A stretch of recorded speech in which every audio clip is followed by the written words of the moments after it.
বাংলাদেশের ছাত্র জনতা এবং জুলাই যোদ্ধাদেরকে নিরাপদে রাখতে এই কসাই খুনি লীগের কমিটিতে থাকা প্রত্যেককে অতি সত্বর গ্রেফতার করতে হবে।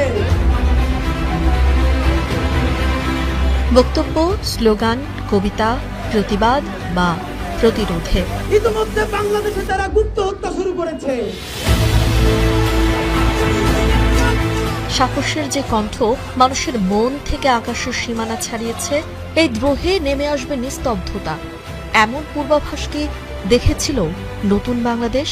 গণহত্যাকারী খুনি আওয়ামী লীগকে নিষিদ্ধ করার আগ পর্যন্ত বাংলাদেশের আপামর জুলাই জনতা এই শাহবাগে লাগাতার অবস্থান কর্মসূচি ঘোষণা করছে। ঝালকাঠি জেলায় জন্ম নেওয়া শরীফ ওসমান হাদিকে নতুন করে আবিষ্কার করে 24 জুলাই। গণ অভ্যুত্থানে আন্দোলন, স্লোগান, মিছিল, বিদ্রোহের মিছিলে নির্মিত এক পূর্ণাঙ্গ প্রাণ। জুলাইয়ের 1.25 বছর পেরিয়েও হৃদয়ের উজ্জ্বলতা কমেনি একটুও। সতীর্থরা ক্ষমতা ও সমঝোতার প্রশ্নে বিপ্লবের রং হারালেও অবিকল ছিল হাদি। দ্বিধাহীন চলার গতি তাকে দলছুট করলেও থেমে যাননি একটুও।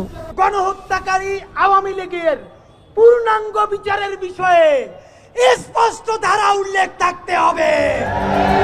আপনাকেই বলছি, ইন্স্যুরেন্স করলে সিটিতে সুরক্ষা পাবেন নিশ্চিত।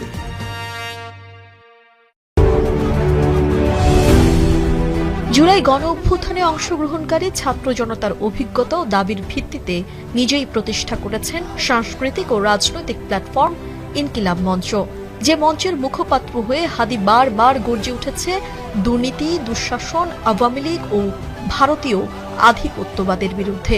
লড়াই করেছে ন্যায় ও ইনসাফের পক্ষে।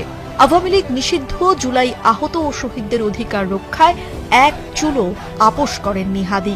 বড় 3টি রাজনৈতিক দলকেই শাসন করেছে সমান তালে। যেন তার চোখেই নতুন বাংলাদেশকে নিরাপদ দেখেছে দেশের মানুষ। তাই তো তাকে হারানোর ভয়ে প্রথম থেকেই কাতর ছিল শুভাকাঙ্ক্ষীরা।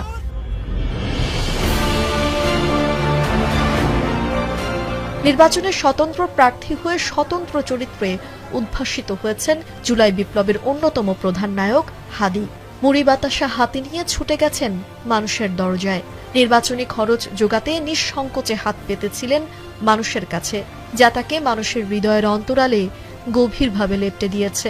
লাখো জনতার হৃদয়ের স্পন্দন বহমান জীবনকে বাড়তি পাওয়া ভেবেই